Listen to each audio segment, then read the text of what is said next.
আসসালামু আলাইকুম, কেমন আছেন সবাই? আম, কিছুদিন যাবৎ ভিডিও দিতে পারছি না বা ভিডিও বানাতে পারছি না, কারণ কর্নিয়া ইনফেকশনের কারণে স্ক্রিনের থেকে সামান্য একটু দূরে আছি। যে কাজটুকু না করলেই না, সেগুলো করছি না। বাট আজকে উবার নিয়ে একটা আপুর রিভিউ দেখলাম বা একটা ভিডিও দেখলাম, অ্যালার্ট পোস্ট, যে একজন রাইডার ওনার সাথে খুব বাজে বিহেভ করছে এবং উনি সেই রাইডারের ডিটেলস দিয়ে একটা পোস্ট শেয়ার করছে এবং আমার ফ্রেন্ড লিস্টের অনেকেই দেখলাম যে এই পোস্টটাকে শেয়ার করছে। তো এটা দেখার পরে আমার মনে হলো যে আমারও আসলে উচিত আমার নিজস্ব কিছু এক্সপিরিয়েন্স শেয়ার করা, যাতে করে অনেকের অনেক প্রশ্নের উত্তর তারা পেয়ে যাবে, অ্যান্ড সেকেন্ডলি অনেকে হয়তো অ্যালার্ট হবে। তো ব্যাপারটা হলো যে গত বছর আমি যখন ফার্স্ট নভেম্বর মাসে জব ইন্টারভিউগুলো দিচ্ছিলাম, তখন একটু দূরের রাইড বা একটু দূরে যাওয়া আমার ওই সময় ফার্স্ট হয়। তার আগ পর্যন্ত বাসা থেকে আমি খুব বেশি বের হতাম না। তো আমার ফার্স্ট ইন্টারভিউ ছিল হচ্ছে যমুনা ফিউচার পার্কে, যমুনা গ্রুপে। তো এখানে যাওয়ার জন্য আমি উবার একটা গাড়ি ঠিক করি। ফার্স্ট অফ অল যে গাড়িটা আমি কল করি, সে হচ্ছে অ্যাকসেপ্ট করে রেখে দেয়, বাট আধা ঘন্টা যাবৎ গাড়ির কোনো খোঁজ খবর থাকে না, এদিকে ইন্টারভিউয়ের লেট হয়ে যাচ্ছে। সো আমি ওটাকে ক্যান্সেল করে, ইভেন সে ফোনও ধরছিল না, ওই ফার্স্ট যে রাইডারটা ছিল। সেকেন্ড, আমি আর একটা রাইড বুক করি।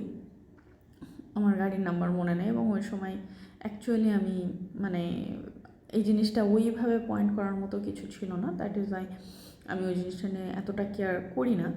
তো আমি সেকেন্ড যে গাড়িটা বুক করি, আমি আমার বাসা থেকে যমুনা ফিউচার পার্ক উবারের গাড়িতে যখন আমি যাচ্ছি, তখন যে জিনিসটা আমার কাছে খুব অকওয়ার্ড লাগে সেটা হচ্ছে গাড়ির ভিতরে ব্যাক সিটে আমি একা একটা মেয়ে বসা, এবং রাইডার তার ফ্রন্ট যে গ্লাসটা আছে সেই গ্লাসটা দিয়ে খুব বাজেভাবে বারংবার সে পিছনের দিকে তাকাচ্ছে, এবং তার টোটাল খেয়ালটা রাস্তার দিকে হওয়া উচিত, বাট তার টোটাল খেয়ালটা হচ্ছে পিছন দিকে, যে অ্যাকচুয়ালি আমি কীভাবে বসে আছি। এবং সে খুব ইন্টারেস্টেড ছিল কথা বলার জন্য, বাট আমি ওইভাবে কথাবার্তা বলি না।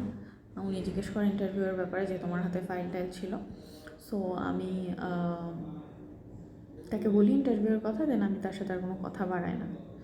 সেকেন্ডলি, আমি কিছুদিন পর যখন সিএনজি নেই, তো সিএনজির সাথেও আমার সেম অভিজ্ঞতা হয়।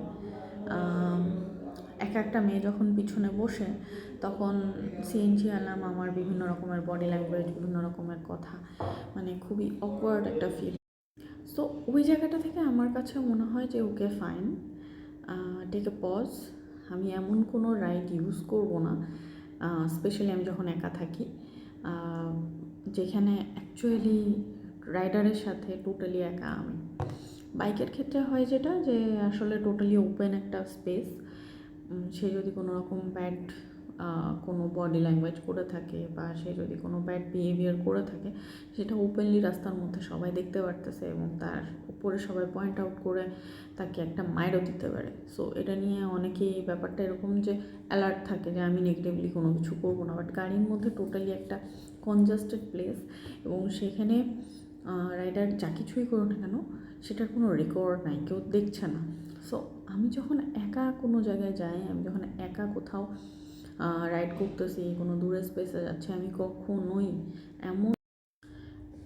এমন কোনো ট্রান্সপোর্ট নেই না যে ট্রান্সপোর্ট অ্যাকচুয়ালি রাইডারের সাথে আমি একা আছি।